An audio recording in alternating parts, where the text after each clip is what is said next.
Ladies and gentlemen, welcome to another episode of Footprints. My name is Anthony Davis. I'm your host. I'm an educator at BHS, that's Beverly High School, for those kids and those folks who don't know. And joining me today, and by the way, let me just say this, the title of today's episode is Trust is the New Currency, a conversation with Jesse Pearce. All right. We're going to get into a bunch of different things that Jesse did. Most likely, we're going to talk, and most recently, we're going to talk a little bit about him playing on the men's rugby team at the University of Rhode Island. That's going to be an interesting conversation, but we're going to get into that. So what we're going to do, ladies and gentlemen, today is we're going to explore the journeys, experiences, and also lessons that shape us as individuals. And so, as you know, and as I stated before, Jesse Pearce is joining us today.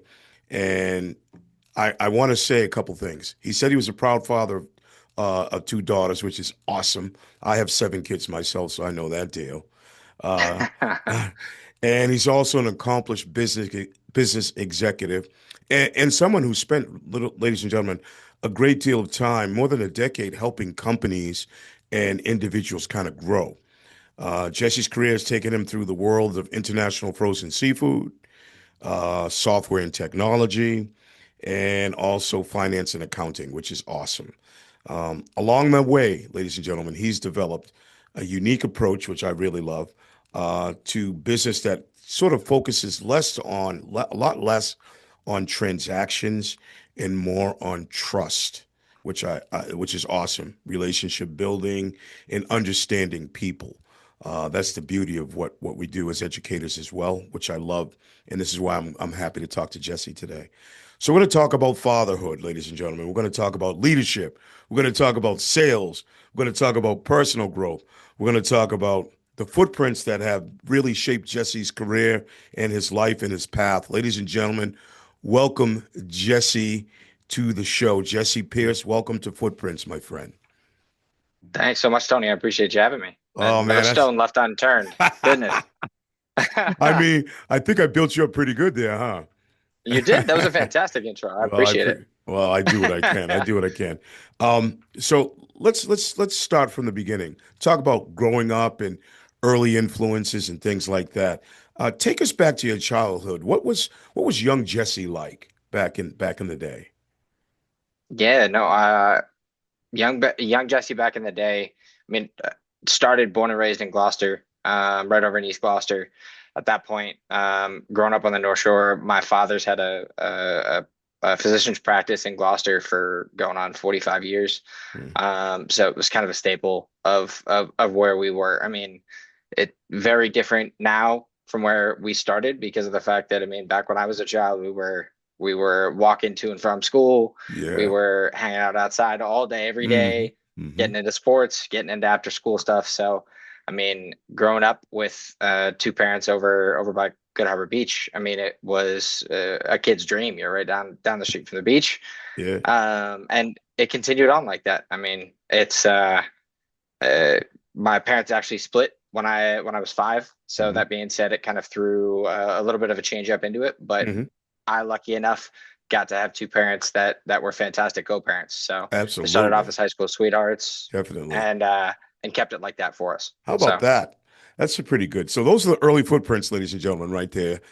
Jesse's parents, even though they split, they still instilled in him a little bit of a work ethic because Jesse played a little football, if I recall, East Gloucester Vikings. Yes. So that 100%. was, Yep. so that was a good thing. So all those were the early footprints that were implanted on you. So, what values were sort of emphasized as you were coming up in your home? Great question. So something that people might not know about me is my family's actually Buddhist. Oh, So my mom and my dad actually both brought us up as Buddhists to support Buddhism at that point. And one of the biggest concepts of Buddhism is being understanding and accepting that everybody believes in their own higher power, hmm, regardless of what that is. Everybody has their own belief system, and all should be inclusive not segmented.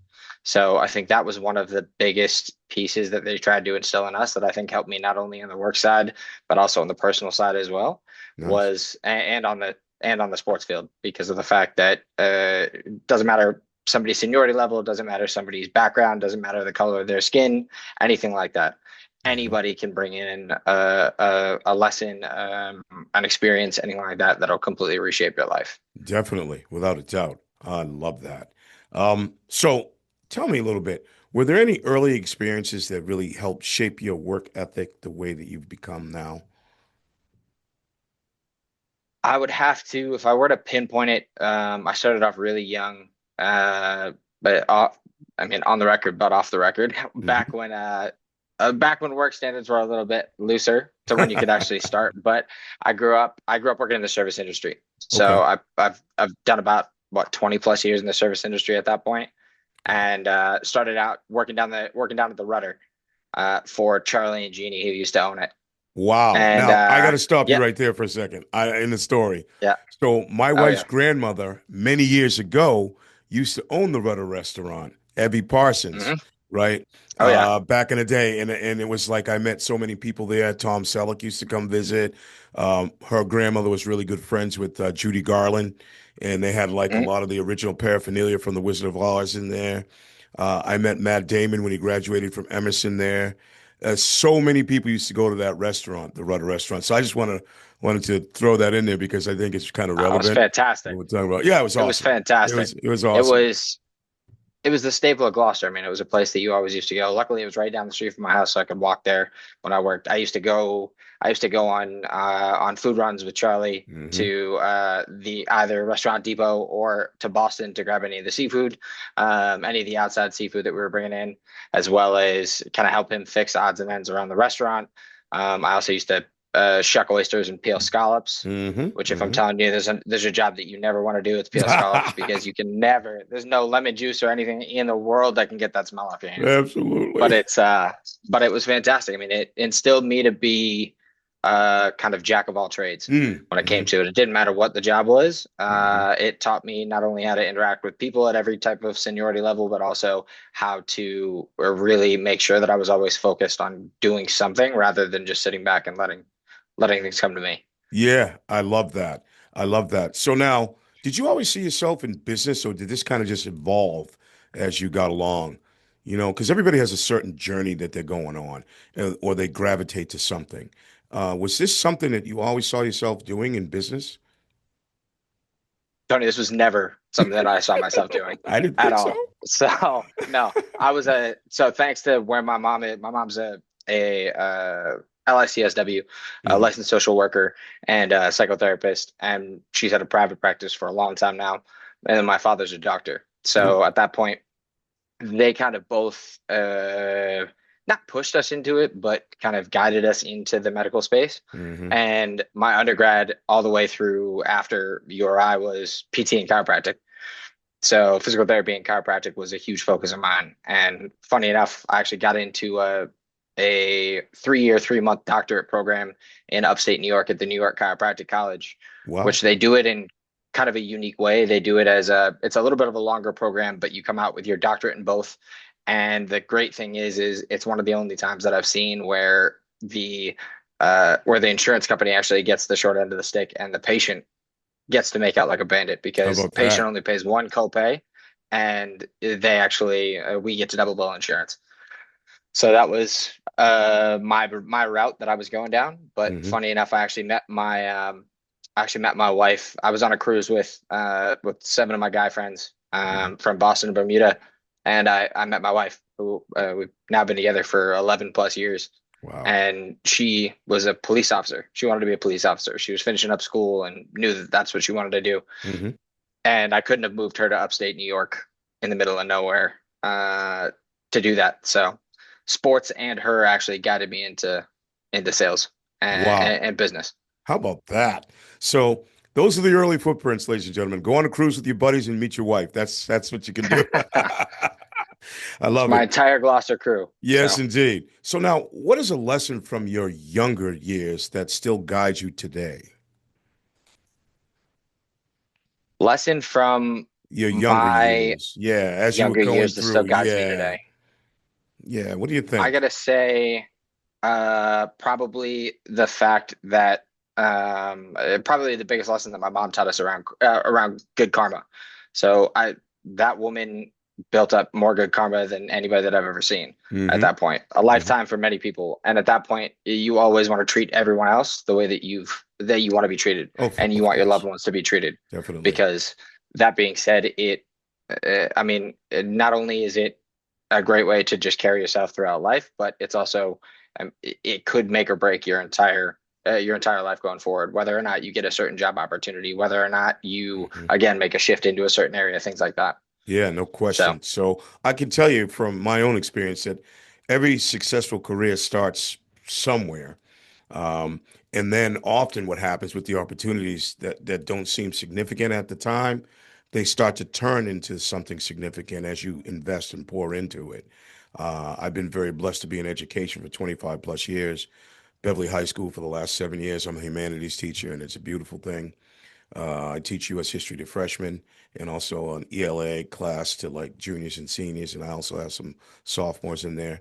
And it's just wonderful once you find your passion in life and something that guides you on a daily basis. I feel like I've been put here on this earth to help other people, which is why I created this podcast too. So, because everybody has a story to tell, so I want you to tell your story, and yours is awesome, by the way, so far. I'm really loving it. But let's thank talk a you, little bit Tony. about building a career across certain industries, right? So you worked in frozen food, right? And software and technology and finance and accounting and all that stuff. And that's really quite a range of different things. Now, how did that journey unfold? What was the first thing you did? Did you intern at any of these places and figure out this is what I want to do, or how did that really come about? Tell us a little bit about your journey there. Interesting story. So I had finished obviously playing rugby and attending URI. Mm-hmm. I then finished URI and kept on the rugby path. I started playing for the Northeast Olympic Development Academy, the Northeast ODAs, and the Mystic Valley or Mystic River men's rugby team out of Malden. Wow. And I actually had an injury that kind of reshifted everything. When I came back, one of my longtime friends from Gloucester, Chris Lane, had been playing football for a semi-pro team out of Lynn called the North Shore Generals. Mm-hmm. And I had told him now, like I'm playing rugby, I can't come back to like. There's nothing that's going to bring me back to football right now. Then I finally took him up on it, and I realized that I mean I was a good football player growing up. I was Mm-hmm. small, but I was a good football player. I was tenfold of a better football player coming back to it after playing rugby. Mm-hmm. So I actually played for the North Shore Generals for 5 years, captain for four of those, and the owner of the team, Kevin Donahue, who's a longtime friend of mine, actually was working for the International Seafood Company, so National Fish and Seafood out of Gloucester. They're actually the main competitor to Gorton's Seafood. Mm-hmm. But Kevin had said, you know what, Jesse, like I know you're on this the medical path over here. I think based on our relationship that you would really excel and that you'd really enjoy the sales space. I know it's not your focus. Just humor me and come in for an interview, and Mm-hmm. you know what, then you can decide for yourself.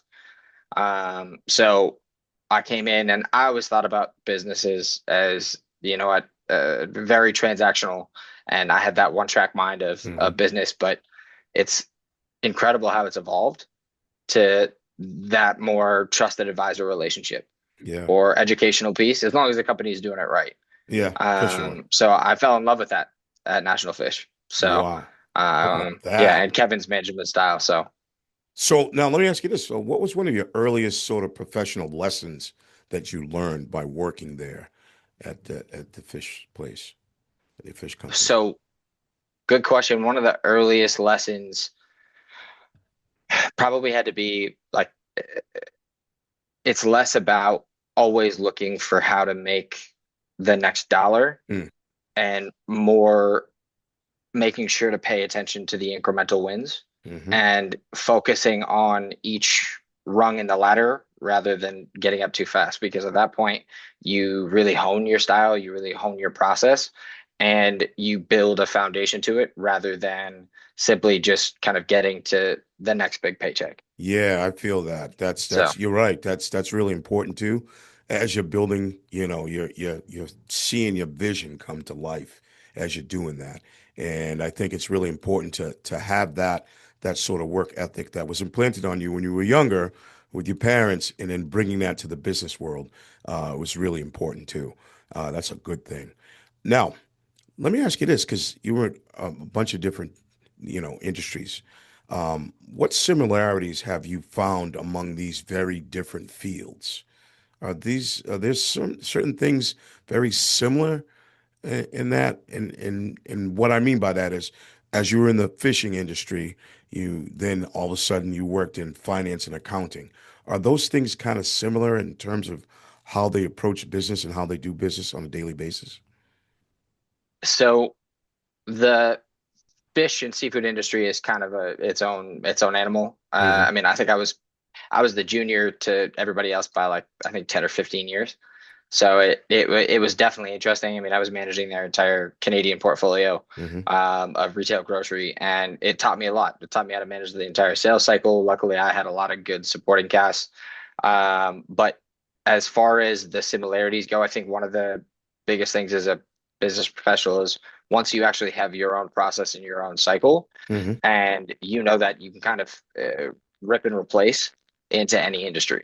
It's the software industry is extremely fast paced. I mean, I was in it for both with both Oracle as on their OCI cloud side for software and the DMV, the Delaware, Maryland, and Virginia area, and Hmm. then I was also in the document management space for about 6 or 7 years with a couple of smaller companies, just new franchise automotive. Okay. So both of those were kind of very fast paced, but it was very transactional, very um, not really long-standing relationships, not really something that you could really sink your teeth into. Hmm. What I've noticed now is that the I guess financial advising space is a good way to do it because we advise and act as a subject matter expert with Hmm. CPAs and their clients Wow. to help them find kind of these undiscovered resources that they have to bring financial resources back into the company to help grow. Wow. So I think it's That's yeah, a you could mouthful right there. definitely, Goodness. but once you have that process down, you can really kind of move it to wherever you need to go. Hmm. So there's definitely a lot of similarities across all three areas. Nice. So now, as you're sort of finding your niche and deciding which side of business you really like to go to, um, what challenges have tested you really professionally to kind of make you sort of shift gears? Because sometimes you'd say you have a plan and that plan doesn't quite go according to how you want it to go, and you got to kind of, shift gears. So tell me a little bit about that. What challenges have tested you the most professionally? Great question. So obviously COVID threw everybody for a loop, Mm. but I actually COVID hit shortly after I started at Oracle, and it was interesting kind of coming into a new company as an outside pro hire and having to kind of drink from a fire hose and learn their process, Yeah. and especially with the mammoth that they are. Oh, yeah. And you know what? Because of that, I think I got really burnt out over the years that I was there. Hmm. I was only sleeping a couple nights a week. Oof. Yeah, it was a lot, but it was a great experience, and I would never change that. It taught me a great deal. Hmm. But I then because of the burnout ended up moving over into the as crazy as it is as an outside advisor for a fencing company out of Middleton.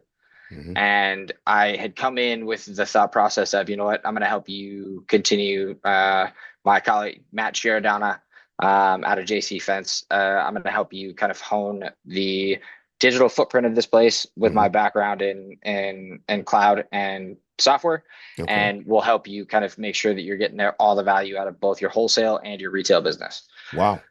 Yeah, it was fantastic. I love Matt. Matt's still one of my close friends, but I think the I wasn't able to play the long game because I had obviously my wife. I had a very expensive rent in Reading, Yep. in North Reading, Mass, and then but we also had a baby on the way. Right. So at that point, I think I really needed to. I wanted that to be my perfect scenario because I could kind of have that tight knit local relationship, but Yeah. still be able to excel in that. But I Yeah. think the long game was a little bit too long in my place. Hmm. So I ended up really having to rethink what I wanted to do and where I wanted to go. And I went back into the software space and then into the finance space. Wow. How about Yep. that? So you Yep. like you shifted gears a little bit and went to something that you felt really more comfortable doing and knowing and being able to execute those things in that particular side of the business, which is Correct. pretty cool. Now, can you share a setback that ultimately taught you something professionally or something valuable, right? Because sometimes, things are going along swimmingly and all of a sudden, boom, we get a little bit of a setback. So can you share like a setback that sort of ultimately really kind of taught you something valuable in that? Yeah. And in full transparency, I've in my entire professional career, I had never been let go from a company. Mm, I had never been fired or had to really quit on bad terms. I'm a big supporter of never burn bridges. Always leave on good terms. hmm It was actually right after I met my wife. I was working for another seafood company that my VP of sales, Kevin Donahue, had moved over to hmm from National Fish, called Kitchen Seafood. And there was some kind of internal turmoil in the beginning. And funny enough, I actually got let go. Ooh. Yep, I got let go. So my secondary father, another father to me, Kevin, and my other colleague were out of town, and they had kind of let me go without letting them know, Hmm. and kind of not making them fully privy to it. But it didn't matter. So I had to really take it off the chin and understand that, like, you know what, these kind of things happen. And Hmm. I think one of the lessons that I had to overcome, that I had to that was one of the biggest things I had to overcome in my sales journey was naturally a people pleaser. But you have to understand that you're not necessarily going to please everybody. Oh You're yeah. not necessarily going to, you can't just sit there and act like it's uh, sunshine and rainbows all the time. It's not. Sometimes you got to have the tough conversations with people. But Yeah. that was one of the biggest lessons I think I learned when I got let go from there, is the fact that, like, at that point, not everything is at face value. You got to look at Hmm. what's going on in the background too. So For sure, for sure. it's a tough So, I lesson to mean, learn. it's funny. Well, they always say, there's a setback and it helps you have a bigger comeback, right? Exactly. And so all these things teach us adversity, going through them, and then understanding what it means to come and get back up off the canvas, man, and just keep swinging, right? Because Oh that's yeah. really what it got to do. So let's think about a little bit about leadership, because I'm sure you're in some of the leadership roles in some of these particular companies you worked in. Tell me a little bit about what makes a good leader. What are some of the qualities you think that makes a really, really good leader? Someone who people will really just follow or do whatever they need to do in order to make things work. That's a great question. And it's, I think it really is not only somebody who practices what they preach, but Mhm, somebody who's been there, somebody who's experienced what they're telling you to do, somebody who's mhm, experienced what they're coaching you on, and somebody who is willing to listen. mm, Yeah, listening I think is huge. You want to understand your employees, understand your coworkers, mhm, understand where their strengths are, where their weaknesses are, and help them kind of fill those gaps and build on what they've already do or what they've already done, what they do well. So I think listening and humility are probably two of the biggest things. for sure. And it's interesting that you brought those two words up. I use empathy a lot too. I'm a basketball coach. I've been coaching basketball for 30 plus years. Most recently, my last stop was at Pingree School. I was there for 6 years and, coaching prep school basketball for boys. Now I actually work with a guy named Tony Gallo, who's a North Shore director of White Mamba, which is Brian Scalabrini's AAU organization. Okay. And I work with him as well. And I do a lot of private things. The biggest thing I can say about that being a leader or someone who really, embodies something that you want to get across to the kids is just putting yourself in their place. A lot of times, I think we're not empathetic enough. Um, and I think when you're talking about business, when you're talking about even education and kids learning, because they might not understand, and you got to break it down from step one and so on. I think it's important to put yourself in their place because I'm that teacher that's like, I want to be the teacher that students go, geez, I really respect that guy because I always kind of teach from this perspective of if that were me sitting in that chair, what would I want to say to that particular student, or how would I want to, approach this particular lesson? And I think empathy is a big part of it, and I try to use that in education as well as my coaching. Um, so now, tell me, how do you really help clients sort of uncover challenges that they may not even realize that they have at the time? Similar to exactly what you just said, the really understanding and leveling with kids or with athletes, whether it's in the classroom or whether it's on the court. Hmm. It's you can take the same principles to the business space, and it's why I love the space so much that I'm in now. Hmm. Which is the you during that consultation, during that initial discovery call, and throughout the entire process, you understand and learn their business. You want to understand their current positioning. You want to understand some of the challenges that they've had going on throughout their process. You want to Hmm. understand what their goals were or what their goals are for 20 for the remainder of the year or for the next few years. Hmm. And really understand the passion behind it because it's one of the main things that I think Kevin Downey, my original mentor, taught me and brought me into, and why I love it so much now is Hmm. the Sandler business approach, which is to understand not only the business but understand what drives that employee and connect Hmm. them to it emotionally Hmm. rather than just financially. Hmm. Because once you do that, they're willing to commit and they're willing to understand the areas that they need to make the change. So A I hundred think, percent, a yeah, 100%. I love that. I mean, yeah, that's important to be able to connect because if you can't connect, then kids are, or even like people are like, what are we doing here? Like, how's yeah. this going to help me? How's this going to work? And I love that. So now, what advice would you say give to someone who's kind of just beginning a career, maybe in sales or business development? What advice would you give them?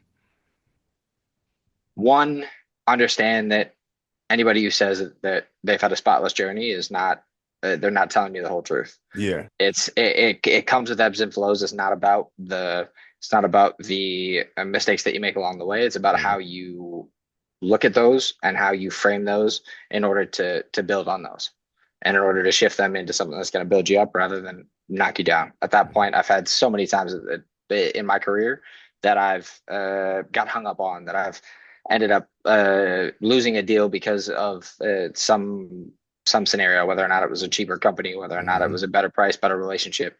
But you have to understand how you can do better in that process Hmm. and use that going forward. Oh, That's for one of the sure. biggest things. And the other piece is really don't try to don't try to build out an approach that you think of somebody else. Try Hmm. to understand your own process and understand what you do well and what you like and what you're passionate about, and Hmm. then build on that and fill the gap areas to kind of round out your style.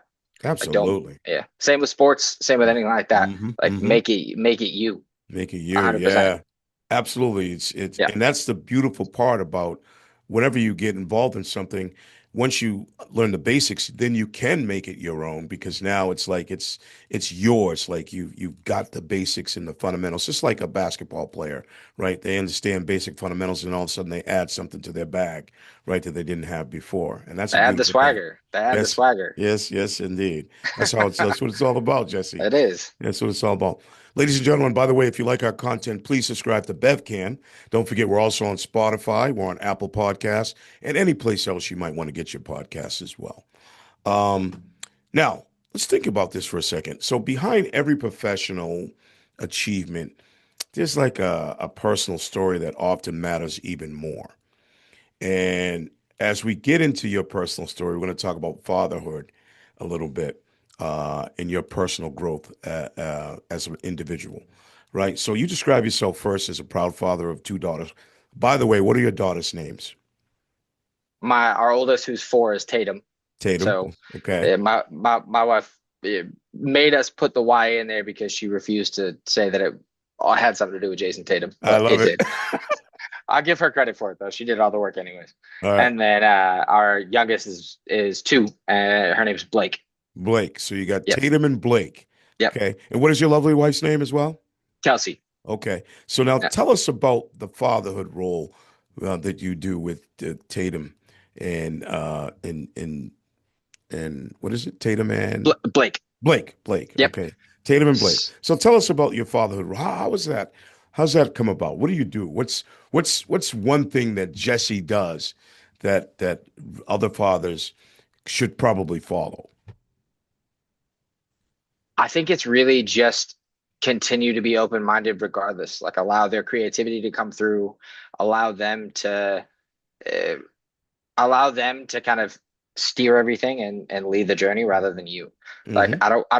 I grew up, thankfully my mom and my dad were both like this, but I didn't want to be that, like, as much as I always want to be that parent that keeps their kids in line and that kind of keeps their manners in place and makes sure that they're carrying themselves that way Hmm. even when they're not with you. Hmm. I wanted to I didn't want to be that rigid parent that Yeah. is always stunting what they want to do. Hmm. So I think, Hmm. well, I mean, whether it's letting them put my hair in crazy hairstyles, whether it's playing dress up with them, whether it's rolling Why around on the not? floor, anything like that, it doesn't matter.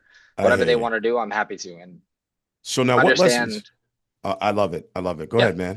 You no, said understand that they're an outlet.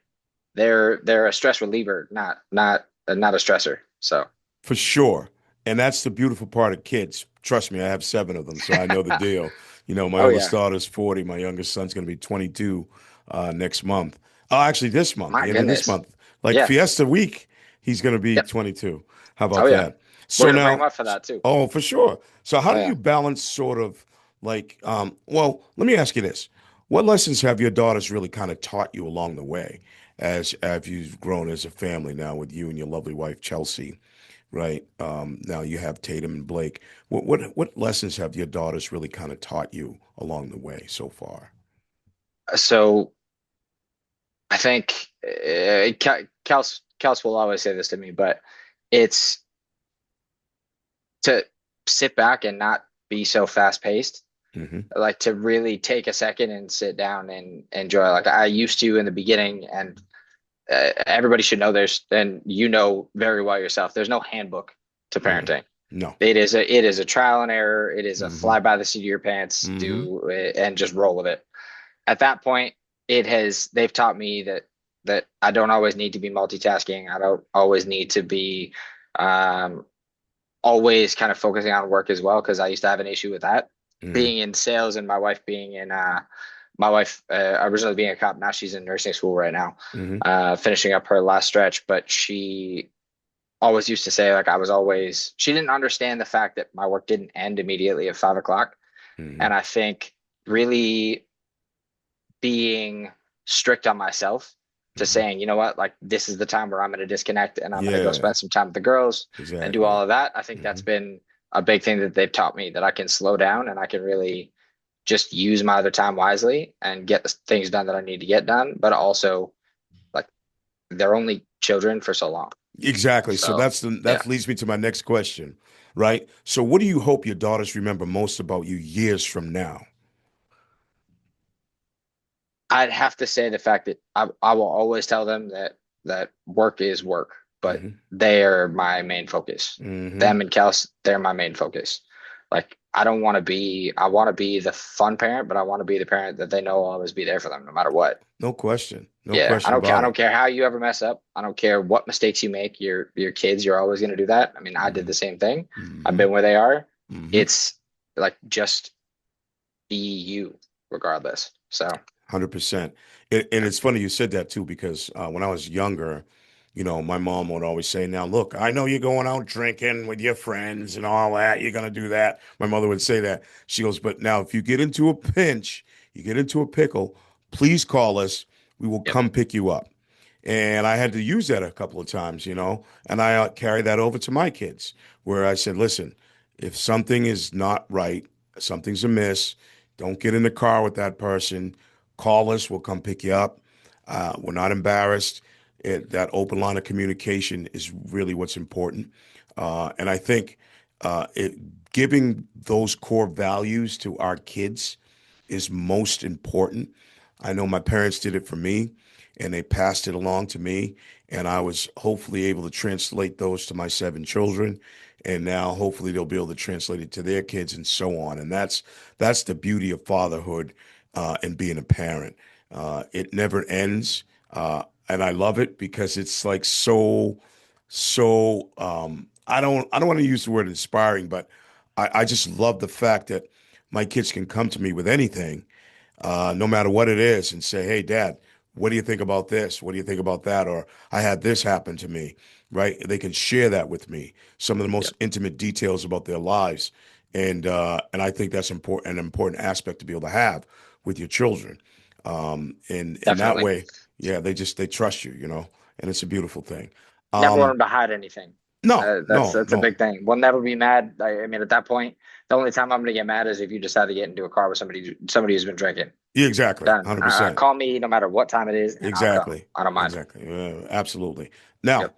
has there been moments when sort of fatherhood influenced any of your business decisions along the way? I would say it has dictated every single one of my decisions that I made in the business Hmm. space. Hmm. And I think I myself and thankful to my parents at the fact that they instilled in me that, you know what, it doesn't matter what position you're in, like it doesn't matter what jobs you're doing, you can Hmm. work.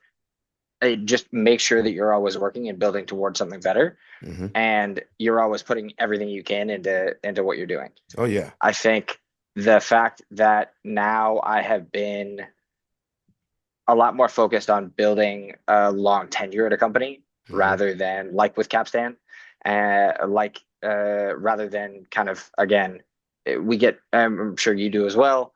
It's like this. It's the how the times are now. Hmm. Yeah, I get approached all the time with job opportunities and things like that Hmm. that have uh, a lot of numbers on the end of it. But at Yeah, that point, you always have to understand that you're not making this decision for yourself. You're exactly. making this decision for your entire family. Yeah, yeah. So And it's not always about the number either, even though the number no, might be big and you're like, ooh, mm-mm. that'd be great to make that. But then you have to think about what do I have to sacrifice in Quality of order life. you know what I mean, in order to make that Yeah, that number. And yeah. that's one of the biggest things I think that people don't really think through. Um, now when you look back on your journey, right? So far, you've been, in the business industry. What accomplishments are you most proud of, would you say? I'd have to say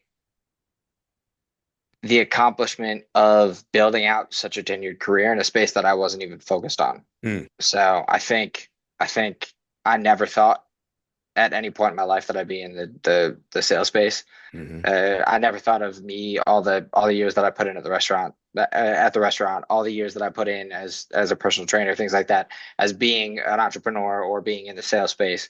But once I kind of took that, built my style out, and then built out the foundation, and also found a company like Capstan Hmm. Tax that allows me to not just care about the bottom line, to care about actually helping companies. And Hmm. like we don't make money unless our clients see the benefit and our clients make money. Hmm. I think it's building out a career that not only I didn't start in and I Hmm. didn't have a forte in, but also building it out to really focus on the morals that I wanted to do and the morals that my parents instilled in us and helping Hmm. people. So Nice. So tell us a little bit about Capstan Tax. Like, how did you come there, and how long have you been there? yeah, no, I've been at Capstan for just over a year now.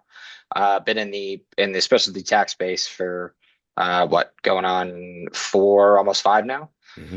Um, Funny enough, when I made that change after the fencing company, I had gone back to a software as a service company for a bit, but it wasn't really the right environment, and Hmm. I still felt like something was missing. And then I got approached by my last firm and hadn't even thought about this space and found that it is a great way to really care about other people's companies and to really understand them and to help them grow to where Mm-hmm. they want to get to. Mm-hmm. So it was a way to kind of merge the some of the Buddhist mindsets and morals Mm-hmm. into the business space. Wow. And yeah. And I It's a think, different way to look at it. That's a great yeah, approach. yeah. I like it. So Really nice. So now, who deserves the credit for really you becoming the person that you are today, right now? Who deserves most of the credit for where you are right now? I think I will go if 50% my dad and my mom, 100%. Hmm. The other 50%, I would have to say my wife, because my wife, I mean, she blessed me with two beautiful children, Hmm. and Hmm. as crazy as it is, I didn't realize like I was already a hard worker before this, but being a parent, you know very well, it instills a whole nother level of work ethic in you, It sure does. and Because yeah, your life is not your own. That's how you no, feel. Like it's like now I have this human being that I'm responsible for, and I got to do everything I can in my power to make sure this human being gets everything they need, no matter yeah, what it is, right?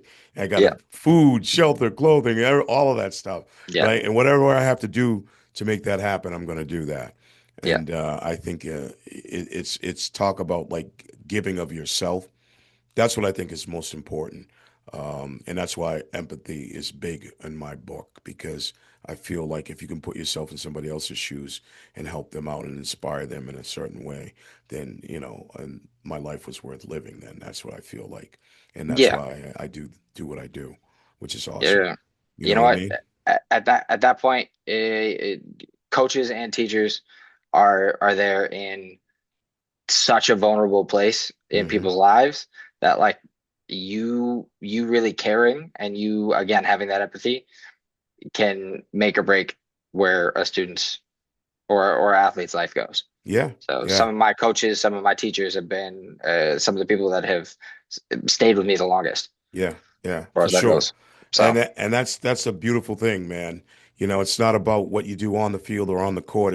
It's how you develop as a person off of it, and what type of citizen or what type of person will contribute to our society in a positive way. That's what's really important about things. Now, if you could sit down with your younger self, maybe your college days self, right? Going back to those days, because college was awesome for me. I loved it. yeah, college was a Um, lot of fun. what advice would you give him right now? Now, knowing where you are professionally and also with your family and all that, what advice would you give that guy that's in college, just kind of got a little twinkle in his eye and he's ready to do some damage in the world? I would have to say slow down, as Mm, crazy as it is.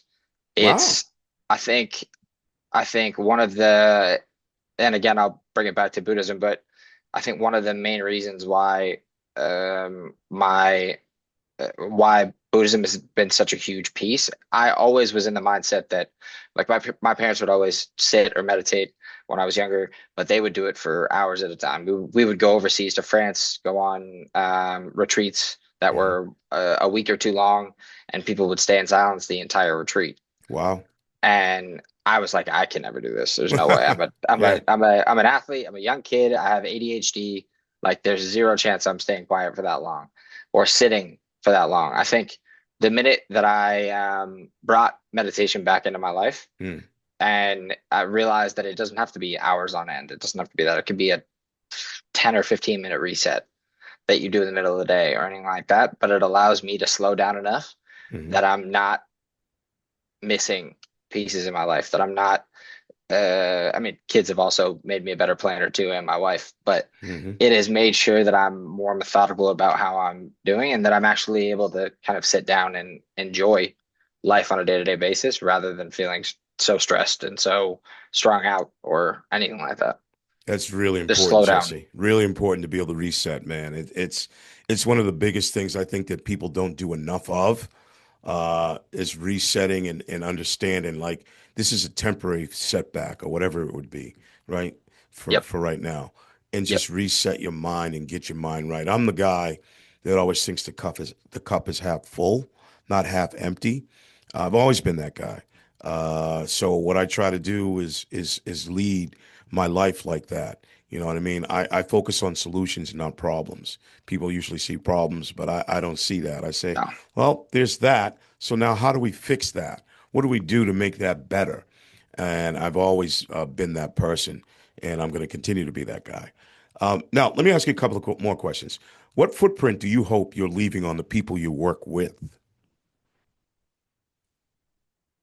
I'd have to say the fact that I'm always willing to drop anything to help a client or to help a coworker. Mm-hmm. Mm-hmm. At that point, like I actually care about not only my own success, but and I think that's one of the things that drew me most to Capstan Mm-hmm. is the fact that they're very focused on succeeding as a team and as a whole, rather than just your own personal success. Mm-hmm. So Mm-hmm. I think that's one of the most important things that I leave on not only my coworkers but my clients too, is the fact that whatever the situation, I'm willing to sit down, listen, drop anything to be able to help them find a solution to it. Love it. Love it. Yeah. And conversely, what footprint do you hope to leave on your daughters? I'd have to say one of the major things that I think helped me throughout life with my parents is that I will love them no matter what. Mm-hmm. It Mm-hmm. doesn't matter. It doesn't matter what happens, and you should be like that with the people around you. Mm-hmm. Like I do this with my wife all the time, and she doesn't understand why I do it, but I don't ever call my wife on the phone. I FaceTime her Mm-hmm. because, and I do that with all my friends too at that point. And I mean, you can misconstrue texts. You can text I feel a really surface level. Yeah. If you FaceTime somebody, you can see how that person's feeling. You can see what Mm-hmm. their reactions are, things like that. So Mm-hmm. it connects you a lot more, even Oh, when you can't be with absolutely. them. 100%. 100%. Yeah. Now, here's the thing I want to ask now, and if you're listening to this podcast or watching us, ladies and gentlemen, hopefully Jesse's story has inspired you to sort of, if you're thinking about shifting gears and getting into another profession, please make sure you do that, right? Follow your passion, follow your heart, follow what makes you tick. Um, Now, you played rugby at URI because we touched on that earlier, right? Now, what did that sport teach you about teamwork, resilience, and leadership? Rugby is, and don't get me wrong, I love football. I was also an avid basketball player and baseball player. Rugby is a next level sport. Mm, I hadn't seen camaraderie or an actual team mentality uh, since I spent time in rugby. At that point, I mm, mean, everybody loves in the NFL and NFL games when you get a lineman who ends up D lineman who ends up picking up, scooping a yeah, fumble and takes it back full tilt and scores. definitely. It's that exact way in rugby. It doesn't matter what position you are. It doesn't matter whether you're forward. Doesn't matter whether you're a prop. Doesn't matter whether you're a back. Um, Anybody can score at any given time, and it Hmm. takes an entire team to be able to do that. And it also taught me that it taught me strategy. It taught me you're not only thinking about the immediate move that somebody's making, you're thinking about four moves ahead that Hmm. person could probably make. Hmm. So it brought a whole nother level of brotherhood and strategy to it. So Wow, wow, yeah, amazing. I don't think I could play rugby. I you mean, can play maybe I rugby. could. I don't know. I like rough and tumble stuff. You know, Good at as good at crazy as that. it is, people don't think about it, but rugby's safer than football. Oh yeah, Yeah, I bet.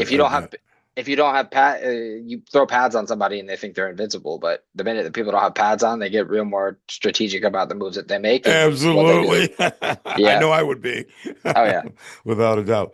Now, in the business world, how do you earn the trust of people who are sort of skeptical of sales professionals like yourself? I think it's there's a big emphasis on active listening, Hmm. on allowing the client or allowing the prospect to speak 70% of the time, Hmm. and you're listening 70% of the time, and only speaking 30% of that. Hmm. It's Hmm. it's the minute that it's kind of like a doctor or a chiropractor at that point. That's why Hmm. my father always sends all of his patients to a chiropractor before he sends them to a surgeon. It's because a chiropractor, as long as they do their job well, is going to sit there and they're going to listen to whatever the surface level challenge or problem is that you're coming to them about. And they're going to not only educate you on what's going on, but they're also going to walk it back all the Hmm. way to the source of it, Hmm. rather than just putting a band-aid fix on whatever the immediate problem is. And I think that has really kind of flowed over into my business space as well, All which right. is, yeah, understanding every aspect of somebody's business to be able to understand their wants, their needs, their problems, and exactly how to do that. Nice. I love that, dude. Yeah. I love that so much. That's really that hits me right here. I really do. It really does. Um, Now when people think of Jesse Pearce, 20 years from now, what do you hope they remember you for? I hope they remember me for, and it goes hand in hand with your empath side, for as caring, as always showing up no matter what. Hmm. I think most of my friends know that. Most of the people that I work with know that. I mean, I just had to drive down to Rhode Island for a client just to pick up some files the other day. And normally I shouldn't have to do that, but I don't care. If it makes it Hmm. easier for the client, it makes it better for me. Yeah. So at Yeah. that point, always showing up and always going the extra mile to make sure everybody else is doing okay. 100%. And that So and your clients will definitely remember that, right? yeah. And people appreciate that when you do the extra stuff that they don't really understand. Like, oh, I wonder why he did that. You know what I mean? And they're thinking about it, and they're like, you know what? That's a really good company. That's a really good dude. He'll go the extra mile, and they'll talk about that amongst themselves, amongst their peers, and that's the best actually advertising when you talk about, businesses who have people like yourself who uh who put people above everything else and not the bottom line and being a dollar. You know what I Yeah. mean? I think that that's really the most important thing. My gosh, Jesse, this has been wonderful talking to you today. I Uh, appreciate you having me, Tony. oh man, thanks for sharing your story and your Yeah. insights and the lessons you've learned throughout your journey. Now, ladies and gentlemen, for most people, finding purpose is difficult.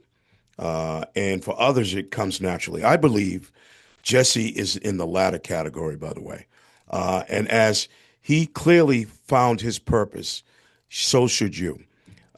His commitment to like growth and leadership and building trust centered relationships kind of really offered a lot of wisdom for our listeners if you were listening and watching us as well, and for me too. To everyone really tuning in and watching on BevCam as well. Thank you for joining us for another episode of Footprints.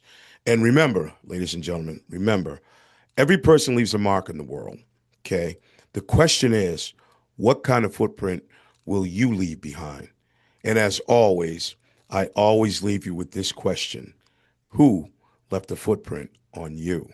I'll see you next time, and thank you for joining us, Jesse. And Thanks for having me, say, Tony. oh, you're quite welcome, and Appreciate you. say hello to your children and your lovely wife. Maybe I'll see you at Fiesta. You as well. You'll see me at Fiesta. You can count on that. All right, for Awesome. sure. All Thanks, right, Tony. appreciate it, Take man. care. We'll see you Bye bye. later. Bye bye.